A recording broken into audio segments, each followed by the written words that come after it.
سيدنا محمد مشرق حب محمد مطلع دیوان ما مطلع خورشید عشقاست سینه سجان ما بلغ العلا بکماله کشف الدجى بجماله حسنت جميع خصاله صلوا عليه وآله اللهم آمين জান্নাতের বাগান থেকে জান্নাতি মানুষদেরকে নিয়ে আমি গুনাহগার তোমার রহমতের দরজায়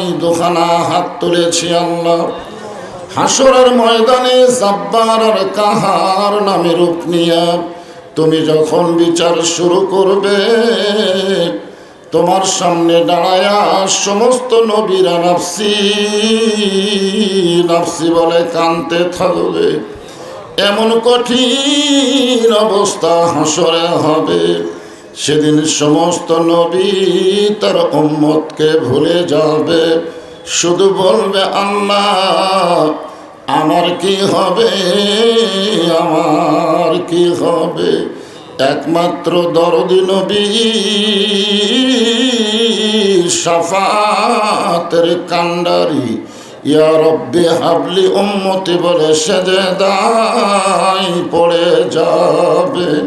সেই কঠিন মুসিবতের সময় আজকের এই মাহফিলকে ওসিলা করে আমাদের সবাইকে রাসূলের উম্মতের কাতারে আল্লাহ কবুল করে নিও। সুবহান রাব্বিকা রাব্বিল ইজ্জাতি আম্মা ইয়াসিফুন ওয়া সালামুন আলাল মুরসালিন আলহামদুলিল্লাহি রাব্বিল আলামিন। লা ইলাহা ইল্লাল্লাহ। যারা দাঁড়িয়ে আছেন বসার চেষ্টা করেন, চারিদিকে ভাবে দাঁড়িয়ে আছেন কেন, বসেন, বসার চেষ্টা করেন। আর যারা বসে আছেন তারা একটু জমে জমে বসে আল্লাহর জিকির করেন। লা ইলাহা ইল্লাল্লাহ, লা ইলাহা ইল্লাল্লাহ। যার দিলে আছে আমার আল্লাহর ভয়, কার ভয়? যার মনে আছে আল্লাহর ভয়।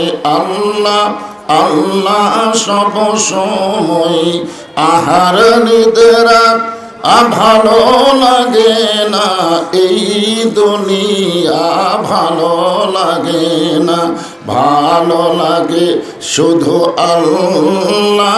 জোরে লা ইলাহা ইল্লাল্লাহ, লা ইলাহা ইল্লাল্লাহ মুহাম্মাদুর রাসূলুল্লাহ। সকলে বলি সাল্লাল্লাহু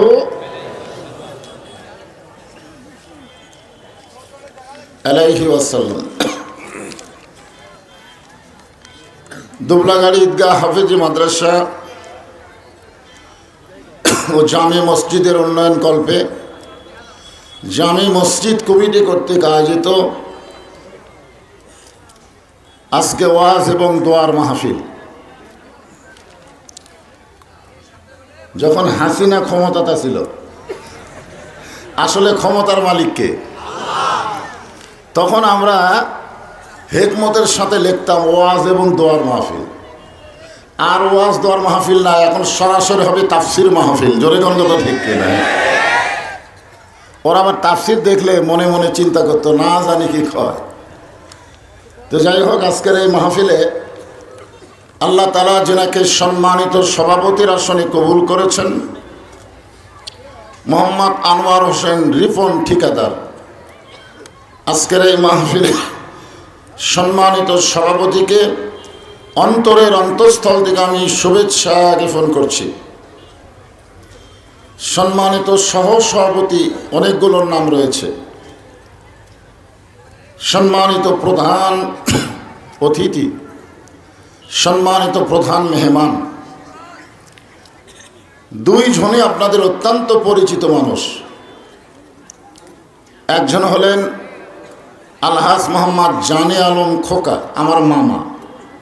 মানুষ খোকা হলেও কিন্তু আমার মামা। আমাদের কাহালুতে ছোট বাচ্চারে খোকা কয়, খোকা। এখন মামার নাম তো আর খোকা নাই, বড় হয়ে গেছে আলহামদুলিল্লাহ। আজকের এই মাহফিলের সম্মানিত প্রধান মেহমান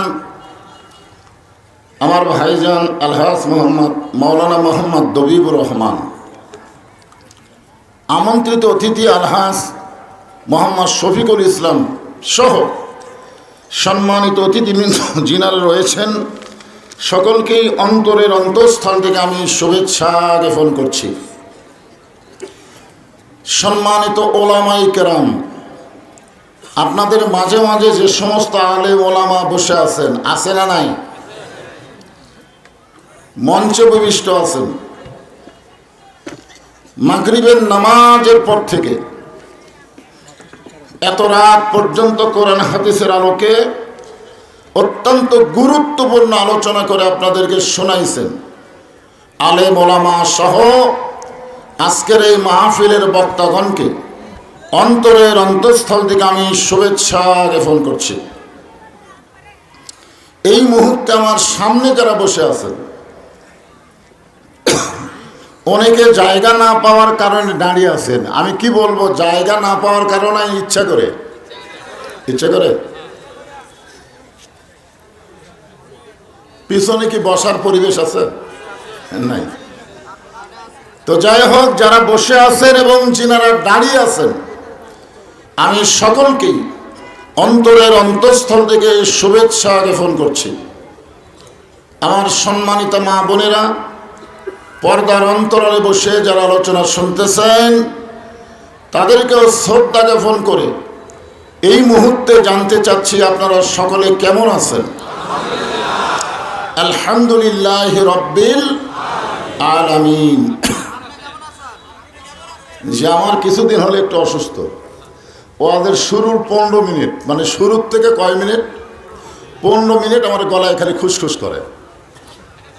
আমি কোনো কথাই মনে হয় বলতে পারবো না, কিন্তু গলাটা যখন গরম হয়ে যায় আর এই খুশখুশি থাকে না। দোয়া করবেন সবাই। চা তো আমি তেজে খাই না রে ভাই। আগে থেকে আমি একটা নিয়ম করেছি যে কোরআনের মাহফিলে চা সেই দিনে খাবো যেদিন আমার সামনে বসা শ্রোতারা 1 কাপ করে পাবে। তা আপনাদেরও ভাগ্যে চা নাই, আমারও খাওয়া নেই। তবে চার বদলে একটু গরম পানি দিছে, গরম পানি। অসুবিধা আছে? আলহামদুলিল্লাহ। যে আল্লাহ আমাদেরকে, মাইকের সাউন্ড একটু কমে দেন তো, ভম ভম বেশি করতেছে। যে আল্লাহ আমাদেরকে শারীরিক সুস্থতা দান করে মানসিক প্রশান্তি লাভের জন্য আজকের এই জান্নাতের বাগানে কবুল করলেন, আমরা সে আল্লাহর উপরে খুশি না বেজার? তাহলে জবান খুলে সমস্বরে সকলে বলবো, রব্বানা লাকাল হামদ হামদান কাসীরান তাইয়িবান মুবারাকান ফীহি। আমরা প্রশংসা করলাম কার? কেন করলাম? এমনি এমনি?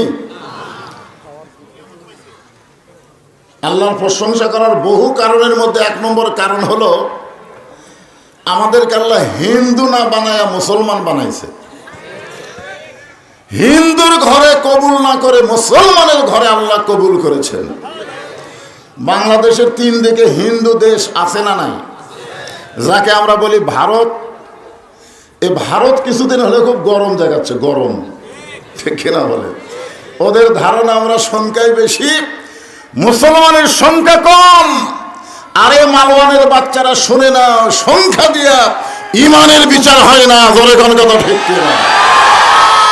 কারণ তোমরা তাকে ভগবান বলো, ভগবানের ভ বাদ দিলে গবানের কোনো অর্থ ডিকশনারিতে নেই। গবানের গ বাদ দিলে বান মানে বন্যা, দুনিয়ার কোনো মানুষ চায় না। বা বাদ দিলে নো মানে ভগবান নাই। অনেকে বলবেন হুজুর ভগবান নাই করেন আপনি, তাহলে আপনারা দুর্গা পূজার সময় মূর্তি পাহারা দিলেন কেন? আমি ওয়াজ করার সাথে সাথে একজন খাড়া হয়েছে, ওই শালা হলো গুজব লীগ, জোরে কোন কি লীগ। এখনো কিন্তু মাহফিলে কিছুটা আফসোস লীগ, গুজব লীগ, হতাশা লীগ সাইডে সাইডে থাকে, জোরে কোন থাকে কি থাকে। ও আমারও বলতেছে হুজুর যদি ভগবান নাই থাকে তাহলে আপনারা মূর্তি পাহারা দিলেন কেন? আমি কইলাম 6 আগস্টে বাংলাদেশে কোনো মূর্তি ছিল না, সব মূর্তি ভাঙ্গা দিয়েছে, জোরে কোন কথা ঠিক কিনা। মুসলমানের মধ্যে কেউ মূর্তি বানালে আমরা সেইটা রাখবো না, কারণ আমাদের জাতির পিতা হলো হযরত ইব্রাহিম, জোরে কোন ঠিক কিনা। ইব্রাহিম আলাইহিস সালাম কি মূর্তি পাহারার লোক না ভাঙ্গার লোক? তা আমরা দিলাম কেন? আমি বললাম আমরা মূর্তি পাহারা দেইনি, আমরা ষড়যন্ত্র পাহারা দিয়েছি, জোরে কোন কথা ঠিক কিনা। কারণ ওই ভারত যে কোনো একটা অজুহাতে ভারতের অনেক মুসলমান আছে তাদেরকে নির্যাতন করতে পারে। পৃথিবীর যেখানেই মুসলমান থাক আমরা চাবো আল্লাহ যেন তাদেরকে ভালো রাখে, জোরে কোন ঠিক কিনা।